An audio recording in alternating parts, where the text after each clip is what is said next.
नमस्ते, राम राम। आज विषयांतर बंगाल की स्थिति आप देख रहे हैं, और बंगाल में यह कोई नई बात नहीं है। पिछले कुछ वर्षों में ये वहाँ पर सामान्य बात हो चुकी है। आए दिन वहाँ कुछ भी होता है, होता रहता है। अचानक से आग सुलग जाती है और एक भीड़ जो है सड़क पर निकल आती है। हिंदुओं की दुकानें जल जाती हैं, उनके घर पर हमले होने लगते हैं, आग लगा दी जाती है, देवी की प्रतिमाएं तोड़ी जाती हैं, सरस्वती पूजा पर खुलेआम धमकी दी जाती है, यूनिवर्सिटी में धमकी दी जाती है कि तुम सरस्वती पूजा नहीं मना सकते।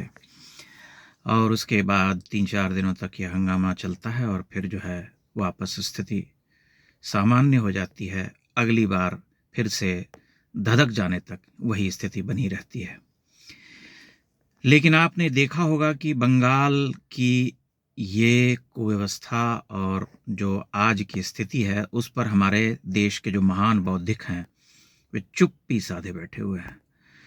जितने भी अकादमिक कवि लेखक जो एक भाईजान को खरोंच आ जाने पर विलाप करने लगते हैं, फिलिस्तीन पर उनका रुदन अरण्य रोदन चलता रहता है, कविताएं लिखते हैं, साहित्य के की पत्रिकाओं में उनके लेख और कविताएं जो हैं छपी छपाई एकदम पूरी भर जाती हैं पत्रिकाएं। आज चुप है, एक शब्द, कोई कविता नहीं। यह भारत के हिंदू बौद्धिकों का बहुत पुराना व्यवहार है, यही चलन रहा है उनका। यही बात कश्मीर में भी हुई थी, जब कश्मीर से रातों रात लोगों को भगा दिया गया, बलात्कृत हुई महिलाएं, आरी से चीरा गया, फाड़ा गया, उनके घर जलाए गए, लूटे गए। तब वे चुप थे और इक्के दुक्के लोगों ने प्रतिरोध जताया था, जिनमें से हिंदी के एक महान लेखक निर्मला वर्मा भी थे। और मैंने इस विषय पर पिछले दिनों अपनी बात कही भी थी कि उन्होंने ये कहा था कि जो आत्मनिर्वासित होते हैं, जो अपनी संस्कृति से निर्वासित लोग होते हैं, उन्हें निर्वासन की पीड़ा समझ में नहीं आती है। इसीलिए आज बंगाल में जो हो रहा है वह एक सामान्य घटना भर है। और इससे बड़ा आश्चर्य क्या हो सकता है किसी सभ्यता के लिए, उस सभ्यता के बौद्धिकों के लिए जो कि समाज के चिंतक हैं, जो एक दिशा देते हैं, समाज कैसा होना चाहिए इसके बारे में लिखते हैं, साहित्य लिखते हैं। लेकिन अभी उनके मुंह पर ताला लटका हुआ है, वे चुप हैं। वे देख रहे हैं कि हिंदुओं को मारा जा रहा, भगाया जा रहा, उनके घर से बहिष्कृत किया जा रहा।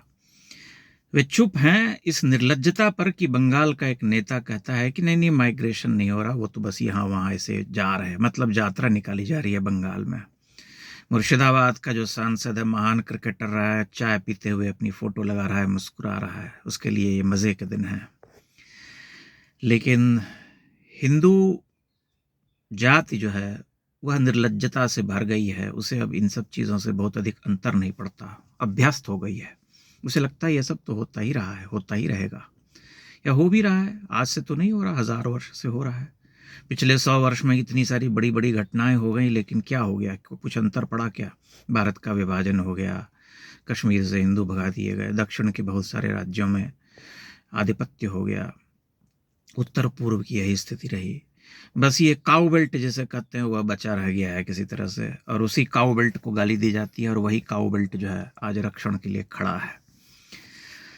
हालांकि मेरा ये मानना है कि बंगाल की यही स्थिति नहीं रहेगी, क्योंकि बंगाल यशस्वी लोगों की धरती रही है। आधुनिक काल में भी वहाँ बड़े विलक्षण लोग हुए हैं। रामकृष्ण परमहंस और विवेकानंद की धरती है, जतीन दास की धरती है। सबसे लंबे समय तक अनशन करके अपनी देह त्याग करने वाले क्रांतिकारी की धरती है।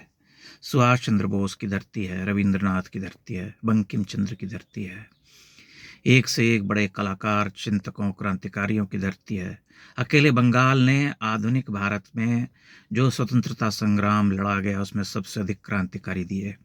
काशी के बंगाली टोला मोहल्ले से ही दर्जनों क्रांतिकारी निकले थे, सब बंगाली थे। सबका नाम लेना यहाँ संभव नहीं है, इसलिए बंगाल करवट तो लेगा। लेकिन इसमें वहाँ के भद्र लोग का भी बहुत बड़ा दोष है, जिन्होंने अपनी तेजस्विता का त्याग करके यह मिथ्या आवरण अपने ऊपर लगा लिया, ओढ़ लिया। भद्रलोक और ये मनोहर गान सुन सुन करके, फूल पाखी गान जिसे कहते हैं, उसे सुन सुन करके अपनी तेजस्विता नष्ट कर डाली। सब कुछ स्वीकार कर लिया। ऐसा नहीं होना चाहिए था। बंगाल की वापसी होगी, एक ना एक दिन तो लौटेगा ही, बंगाल उसे लौटना पड़ेगा, अन्यथा उसके पास कोई रास्ता नहीं होगा।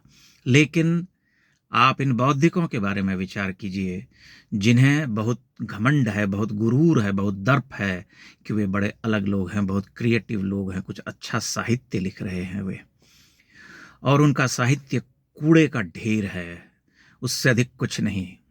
क्योंकि वह साहित्य न तो समाज को जोड़ता है, न लोगों को। उसे पढ़ने वालों की संख्या कितनी है आप देख सकते हैं उन्हें। इसलिए, लेकिन अकादमिक जगत पर उनकी ही सत्ता है, वही मठाधीश वहां बैठे हैं, वही पुरस्कृत होते हैं, उन्हें ही सरकार भी उनकी ही पीठ थपथपाती है। इसलिए स्थिति बड़ी विचित्र है और दुर्भाग्यपूर्ण है। लेकिन देखना पड़ता है कि कैसे हमारे देश के महान बौद्धिक आचरण कर रहे हैं। आज कविता लिखने वाली स्याही जो है सूखी हुई है, लेकिन वही कविता जो है सलीला बन करके बह पड़ेगी जब अवसर बदल जाएगा, जब दृश्य बदल जाएगा, जरा सा परिवर्तन इसमें हो जाएगा, जरा सा कुछ उलट हो जाएगा, तब देखिएगा इनके साहित्य की धारा कैसे बह निकलती है, कल कल करके बहने लगती है साहित्य की धारा। अभी जो है सब कुछ सूखा हुआ है, अकाल पड़ गया है। अभी यह होता रहा है, यह भारत का बहुत पुराना ट्रेंड है, ऐसे ही चलता है। यह बौद्धिक समाज ऐसे ही आचरण करता है, यह इनकी पुरानी रीत है, इसमें कोई नई बात नहीं है। लेकिन आश्चर्य तो होता है। उसी आश्चर्य को देख देख करके आज ये हम कहने को विवश हो गए हैं कि बंगाल पर हमारे देश के जो बौद्धिक हैं वे मानसिक रूप से कंगाल हो चुके हैं। बहुत बहुत धन्यवाद।